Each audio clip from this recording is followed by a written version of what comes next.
Et bienvenue dans la review de koh l'épisode 6 du Totem Maudit. Ben, en avant pour le générique.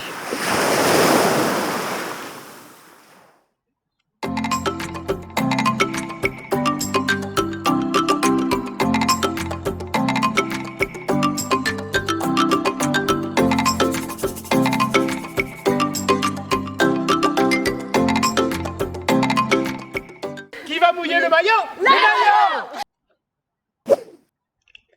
Et c'est parti pour la review de l'épisode 6.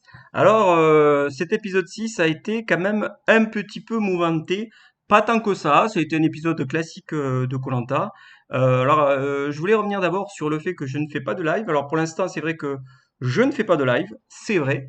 Mais peut-être d'ici quelques jours, peut-être que j'en ferai un. Donc, je ne vendrai pas la peau de l'ours avant de l'avoir tué. Voilà. Donc, je voulais dire que cet épisode était quand même un épisode quand même qui était voilà, qui était pas trop mal. Euh, il manquait quand même un peu de piment d'Espelette un petit peu dans toute cette aventure et dans toutes les stratégies. Donc, nous allons y revenir un peu plus tard. Donc, comme vous le savez, je ne suis pas là pour faire un résumé d'épisode, et plutôt pour analyser tout ce qui a touché de près ou de loin à cet épisode. Et on va commencer tout simplement je commence par les épreuves. Allez, voilà, arrêtez. Soyons fous, on commence par les épreuves.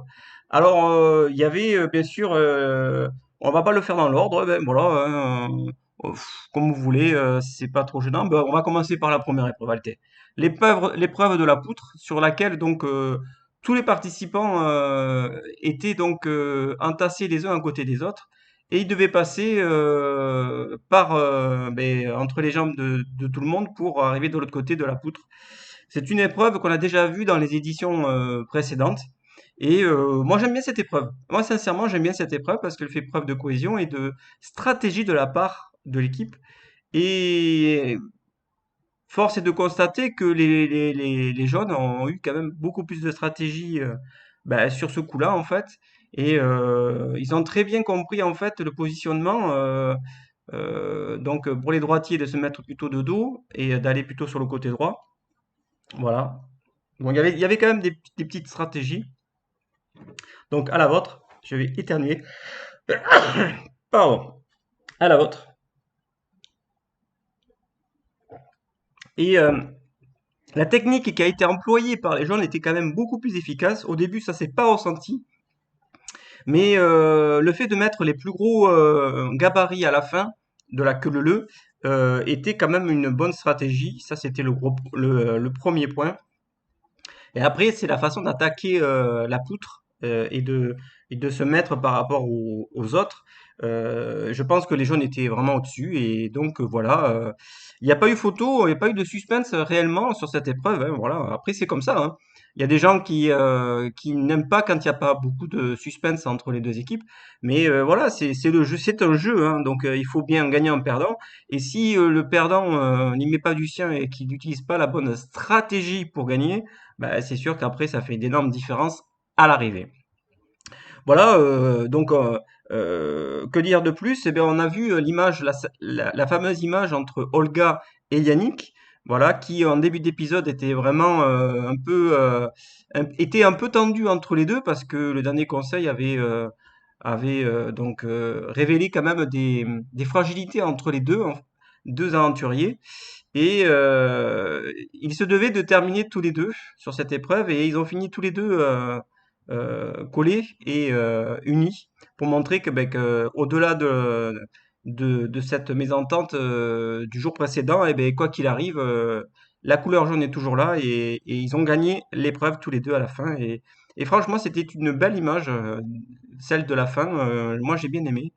Et c'était une victoire des jaunes, une nouvelle victoire des jaunes en épreuve de confort, la énième. Alors c'est vrai que bon, les rouges, ils dégustent depuis le début.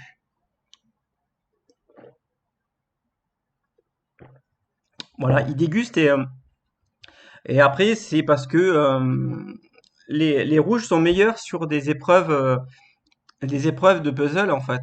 Voilà, ils ont des gens qui ont quand même un bon leadership. sur les épreuves de puzzle. Et les rouges, sur ces épreuves-là, sont meilleurs. Après, quand il s'agit du physique ou quand il s'agit de faire un petit peu de l'agilité, c'est vrai qu'on a tendance à dire que ce sont les jaunes qui sont les meilleurs.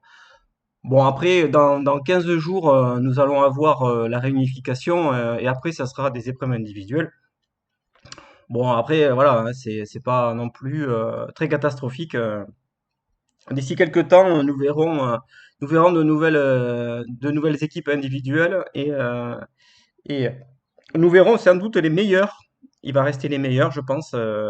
Et ça sera pas plus mal qu'il reste les meilleurs, parce que là, c'est vrai que 24 au début, eh bien, on en perd un peu son latin. Moi, je vous le dis, on peut. Parce que franchement, c'est 24. Moi, je suis pas très convaincu du nombre 24, de faire trois équipes. Ouais, je suis pas. Je préfère faire trois équipes de 7, 21. Voilà, 21 au départ, ça me semble plus correct. Parce que 24, on n'apprend pas vraiment à les connaître, les aventuriers. Et c'est à partir, peut-être à partir de du prochain épisode qu'on va commencer vraiment à s'intéresser à telle ou telle personne. Parce que là, pour l'instant, moi, à part Benjamin que je supportais au début, j'ai pas vraiment d'aventurier modèle. J'ai quelques personnes que j'apprécie plus que d'autres, mais vraiment, habituellement, j'ai quand même beaucoup plus de hype sur une ou deux personnes. Et là, voilà, pour l'instant, c'est assez neutre. Voilà, on est sur un épisode de la Suisse, un début de saison qui est tourné, on a l'impression, en Suisse, tellement que la neutralité est présente sur les deux camps. Voilà, donc sur cette épreuve, voilà ce que j'avais à dire.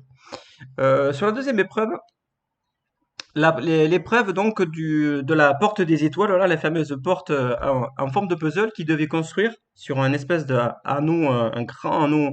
Voilà, il devait poser de bas en haut des morceaux de puzzle pour former une arche, voilà, en bois.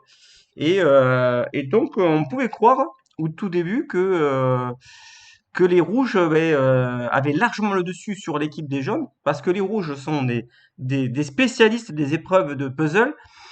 Et il s'est trouvé que ils ont été maladroits à un moment donné, et c'est là qu'on voit que la fin ne justifie pas les moyens, et que les rouges ils dégustent et vivement que la réunification arrive, parce que sincèrement, les rouges, voilà, ils n'étaient pas lucides sur cette fin d'épreuve.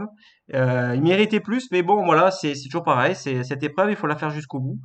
Et les rouges n'ont pas été, à mon sens, à la hauteur du début jusqu'à la fin. Les jaunes n'ont jamais rien lâché et ils ont fini par gagner par obstination et par faute des rouges aussi. Les jaunes donc ont gagné donc cette épreuve d'immunité et donc on le verra plus tard, ce sont les rouges qui sont allés au conseil. Voilà, à savoir que ben voilà, c'était une épreuve quand même qui était assez disputée.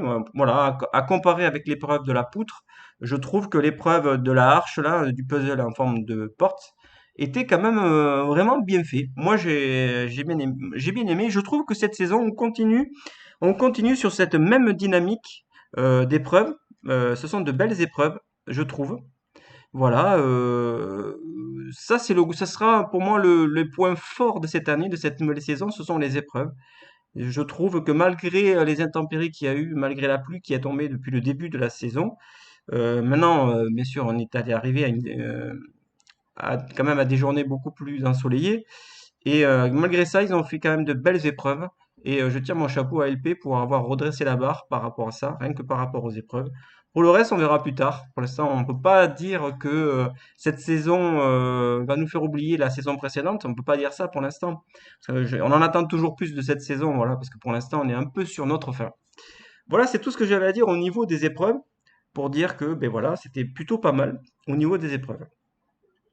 Après, on va passer, si vous voulez, aux personnes. On va changer un petit peu. On va faire une petite catégorie supplémentaire aux personnes quand même qui se dégagent un peu plus durant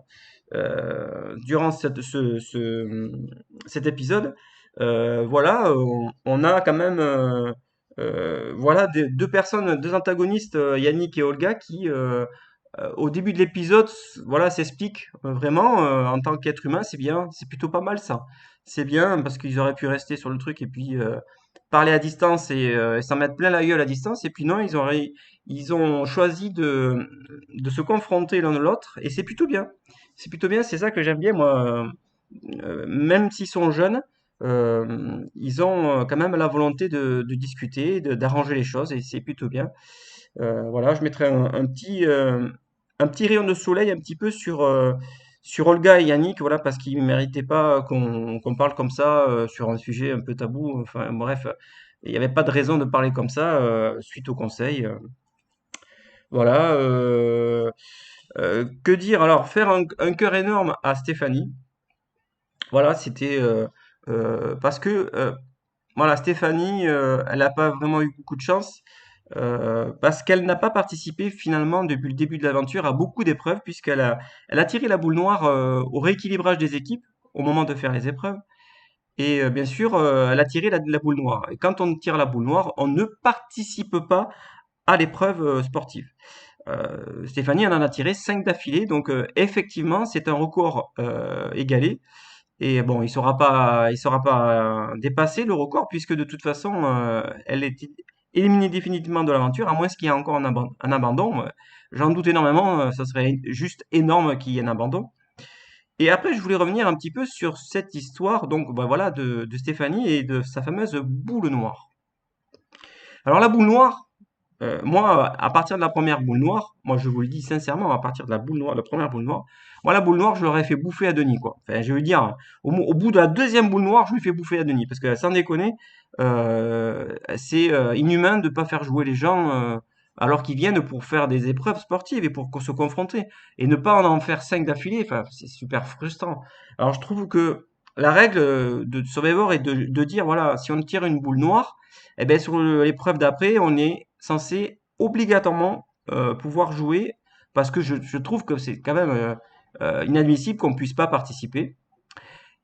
Donc ça c'est une chose, ça c'est une règle de Survivor que j'aime. Voilà, enfin, ce serait bien qu'ils mettent en pratique. Mais il y a quand même quelque chose que personne, je dis bien personne n'a vu, c'est que quand Stéphanie a tiré la boule noire, sur le premier coup, je vais bien croire. Elle se trouvait vers la fin du tirage, c'est-à-dire on fait d'abord tirer tout le monde et après, à la fin, on la fait tirer. Mais au bout de la deuxième ou de la troisième fois, ils auraient quand même pu avoir quand même la jugeote entre eux de se dire, bon, mais ça fait quand même 2 ou 3 fois qu'elle fait le tirage. On la fout au tout début du tirage, comme ça, elle a beaucoup plus de chances de tirer une boule blanche qu'une boule noire. Si ceux d'avant tirent des boules blanches et qu'elle, à la fin, elle a le choix entre 2 boules et qu'il y en a une noire, effectivement, la probabilité de tirer une boule noire, elle est énorme. C'est juste impensable que personne n'ait pensé à un moment donné à dire à Stéphanie, tu te mets au début de la pioche, comme ça, tu as beaucoup plus de chances de tirer une boule blanche. Personne n'a pensé à ça. À un moment donné, il faut que la prod se dise, à un moment donné, si on fait pas un réajustement de cette règle, ben autant faire un réajustement en termes de position de tirage de boule, quoi. De la mettre au tout début, comme ça, elle a plus de chance. Enfin bon, c'est mon sentiment, je dis ce que j'avais à dire et que à chaque fois qu'ils font du tirage de boule noire, il faut changer les gens de position pour qu'ils aient plus de chances de tirer une boule blanche. Voilà, enfin bon, voilà, c'était mon coup de gueule en même temps par rapport à ce type cette règle de la boule noire qui, à mon sens, enfin, à mon sens, pas une bonne règle. Voilà, c'est tout ce que j'avais à dire par rapport à ça. J'avais aussi donc je reprends mes pompes. Euh, on peut dire aussi, ben Stéphanie, donc la boule noire, mais aussi la stratégie. Parce que la stratégie vis-à-vis de ce qu'elle a essayé de faire 2 fois, en fait, hein, de faire une stratégie d'éliminer, donc d'éliminer voilà Maxime, parce que Maxime commençait un petit peu à avoir des atomes crochus avec tout le monde, commençait un petit peu à s'énerver, et elle a fait une bonne stratégie, mais c'est une stratégie de désespoir. C'est-à-dire, il faut faire ça depuis le début. Quand tu arrives dans un camp, il faut la travailler. Une stratégie, ça se fait pas comme ça du jour au lendemain. Sinon, ben, c'est ce qui s'est avéré, c'est que les gens restent toujours sur des choses acquises. Même si tu arrives avec une nouvelle stratégie très intéressante, si tu l'as fait que le soir du conseil ou un jour avant, il y a très peu de chances que ça réussisse. Les gens, ils restent toujours sur leur aventure d'avant et dès que tu arrives, ben, ils t'éjectent. Donc, On peut dire quand même un point positif à Stéphanie, elle a fait ce qu'elle a pu, mais elle aurait dû engager très vite la discussion par rapport à ça avec les filles. Euh, voilà, bon, Stéphanie n'a pas trop forcément trop eu de chance, et puis voilà, et un petit voilà aussi à Nicolas qui a pas baissé les bras et qui lui aussi a trouvé un colis d'immunité. Donc on verra plus tard ce qu'il en fait parce que ça va faire beaucoup de gens qui auront des colis d'immunité. Alors je pense que c'est jusqu'au premier conseil de la réunification. Et donc on sait très bien que Nicolas, il a tout intérêt à ne pas dire qu'il a un collier pour essayer d'aller le plus loin possible dans l'aventure. Donc on verra plus tard ce qu'il en est. Et c'est super que Nicolas ait un collier. Voilà, c'est tout, voilà, en termes de candidats. Alors, comme je vous dis, hein, pour l'instant, j'ai pas vraiment de favoris, j'ai pas vraiment de hype vis-à-vis de certains candidats. C'est pour ça que je vous dis au début, pour l'instant, c'est assez mou du genou, ça manque d'un peu de dynamique, même si l'épisode en soi est bien. Voilà, je reconnais que l'épisode, il est bien parce qu'on a des choses simples. Voilà, on a des choses simples, des trucs, on revient à l'essentiel. C'est plutôt pas mal. Moi, j'aime bien ça. C'est vrai que ça, c'est plutôt top. Mais après, il faut se rendre compte aussi que on a besoin aussi, nous téléspectateurs, d'un peu de divertissement, voilà. Et ça manque un petit peu de divertissement, voilà. Donc, sans transition, voilà. Donc, on fait une petite transition avec euh, le totem maudit. Le thème du totem maudit de cette année. Alors voilà, je suis toujours à la recherche d'une malédiction qui soit une vraie malédiction. Je sais que les conditions sont telles que les aventuriers sont dans un état physique quand même très avancé. Et ils ont chargé cette année vis-à-vis de ça. Donc je pense que la prof n'a pas voulu trop exagérer en termes de malédiction, mais, mais je trouve que c'est même pas assez. Voilà, parce que ça manque un petit peu de pénalité, ça manque un peu de choses un peu croustillantes. Je trouve que ce totem maudit était une très bonne idée, mais une excellente idée. C'est une excellente idée. Maintenant, ce qu'il faut savoir, c'est il faut faire des malédictions qui tiennent la route. Parce que il y a 15 jours, c'était 20 minutes 20 secondes pardon, de pénalité. Mais 20 secondes de pénalité, enfin, c'est pas, c'est que dalle, 20 secondes de pénalité. Déjà, si tu rattrapes 5 secondes sur la nage, à l'aller et au retour, 5 secondes sur le puzzle, bon, voilà, 20 secondes, c'était pas assez il y a 15 jours. Et là, cette semaine, en termes de pénalité de malédiction, les rouges, comme ils ont perdu l'épreuve de confort, ils ont été obligés de quitter leur camp et d'aller sur l'ancien camp, un ancien camp qui avait déjà été fait, où il y avait une cabane qui s'était effondrée, peu importe, mais bon, elle était déjà faite.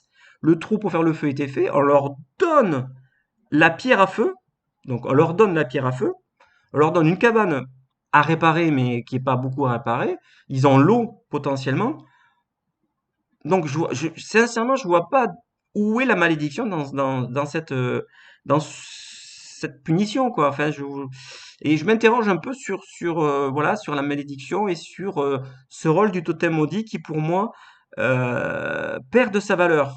Au fil des épisodes, ça perd de sa valeur. À chaque fois, j'ai la hype d'essayer d'avoir une future malédiction qui arrive et qui vraiment les fait retrancher dans un plus profond de eux-mêmes. Et puis là, franchement, ça manque. Voilà, ça manque un petit peu voilà, c'est mon coup de gueule, surtout voilà, de cet épisode, parce que je m'attendais à encore un truc et on l'a pas eu encore. Et donc, c'est vrai que j'étais déçu par rapport à ça. Voilà.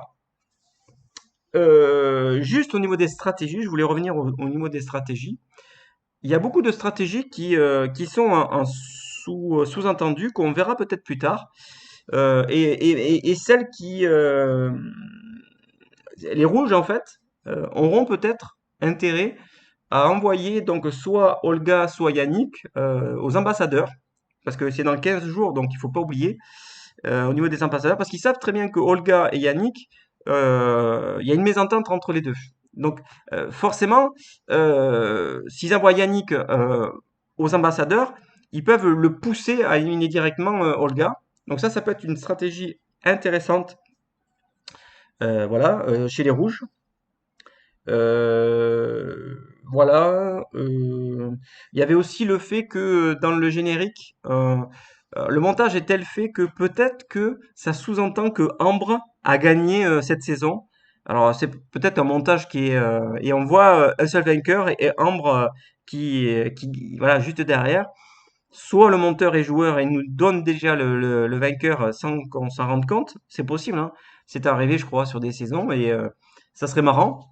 Et Ambre serait peut-être potentiellement la grande vainqueur de ce koh voilà, le totem maudit. Voilà, donc ben, c'est une chose que j'ai entrevue dans le générique. C'est quand on y fait attention, parce que moi je fais hyper attention au générique.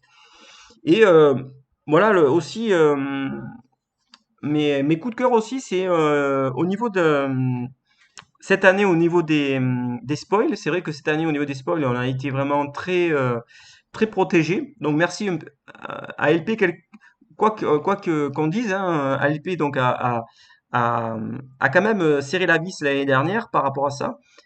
Et ça porte ses fruits parce que moi déjà d'être sur cette saison, que les spoils, il n'y en a pas. Donc forcément, c'est sympa parce que du coup, on s'entend vraiment à des surprises. Alors même si on est un peu déçu du Totem Maudit, mais cette saison a été est pour moi très intéressante. Donc rien que pour ça, merci aux gens de pas spoiler et merci à la production d'avoir fait tout ce qui était possible l'année dernière.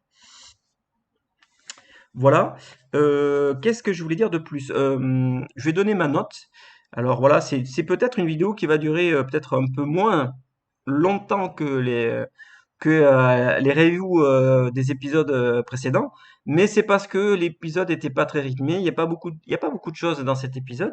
C'est pour ça que je vais mettre un 6 sur 10. Pour moi, c'est un épisode qui est bien moyen, voilà, mais qui manque un peu voilà, de mousse. Il manque, ça pas assez de mousse. C'est un bain sans mousse. Et un bain sans mousse, mais c'est pas un vrai bien pour moi. Donc du coup, ben voilà, euh, je mettais un 6 sur 10, voilà, tout simplement un 6 sur 10 euh, pour, euh, pour cet épisode qui pour moi quand même, restera quand même un bon épisode, hein. Moi j'ai pris du divertissement, j'ai pris le divertissement qui m'a été proposé et je trouve que ils nous ont ils nous ont transporté un petit peu dans les Philippines que je connais bien et c'était pour moi personnellement mon plus beau voyage quand je suis allé aux Philippines. Et là, ça confirme bien tout ce que je vois et tous les pays, les beaux paysages. Et encore, on n'a pas vu tout ce qui concernait les habitants, tout ce qui concernait la population, hein. Ça, on l'a pas encore vu. Alors, je ne sais pas si dans la partie individuelle, il y aura des récompenses dans les villages et tout ça. Mais moi, j'avais vu voilà, des choses au niveau des habitations et tout ça. Et sincèrement, c'était extraordinaire, quoi. Voilà. Voilà, donc j'ai beaucoup d'impatience pour l'épisode prochain. On a vu voilà des extraits dans la bande-annonce du prochain épisode et il me tarde voilà de cet épisode. Je suis jamais rassasié dès toutes les saisons. On a aussi appris cette semaine qu'il n'y aura pas d'autre saison de koh en 2022. Donc dès que cette saison sera terminée, il faudra attendre 2023 pour avoir une nouvelle saison. Moi, je trouve que c'est plutôt pas mal. Ils auront le temps de réfléchir à quelque chose de grand, de bon. Ils ont peut-être d'autres idées et je pense qu'il faut un peu plus de temps pour voilà avoir une saison beaucoup plus étoffée, voilà avec beaucoup de coffres, beaucoup plus de coffres et beaucoup plus rythmé. Voilà et aussi au niveau du casting, voilà où on se rend compte que là le casting il est assez jeune hein, finalement. Il y a Franck qui a abandonné, bien sûr, hein, qui était un ancien. Mais en termes de moyenne d'âge, je pense que cette année, on est en dessous de la moyenne d'âge globale, je pense. Mais c'était une volonté je pense, de la prod de prendre beaucoup de jeunes pour d'avoir la possibilité de reprendre des gens dans 5 ans quand ils font les All-Stars. Je pense que c'est une volonté, voilà. Et puis, on aura peut-être d'autres personnes un peu plus âgées en 2023. Je l'espère, voilà, j'espère. Donc, parce que ça amène un peu plus d'expérience. C'est vrai que l'expérience, le fait ces personnes sont rusées, sont malins, voilà, voilà quoi. L'expérience, ça même quand on voit toutes les personnes qui sont ravières, enfin bon, je vais pas toutes les citer, mais il y en a tellement, voilà, des personnes qui étaient avec de l'expérience et de la stratégie. Et ça manque un peu dans cette saison, mais c'est normal étant donné qu'il y a beaucoup de jeunes. et qui sont hyper fatigués dans les conditions de début d'aventure. Ils les ont eu dès le départ, donc c'était compliqué.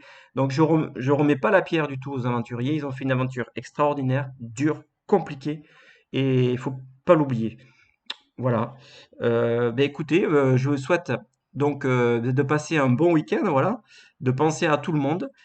J'espère que vous allez tous bien, que vous passerez un bon week-end. Nous, on se retrouve donc la semaine prochaine pour une nouvelle review. Une nouvelle review qui sera sous le signe, je l'espère, mais d'une belle victoire d'équipe avec de beaux jeux. Et je vous souhaite un bon week-end et je vous dis à très bientôt pour d'autres aventures. Allez,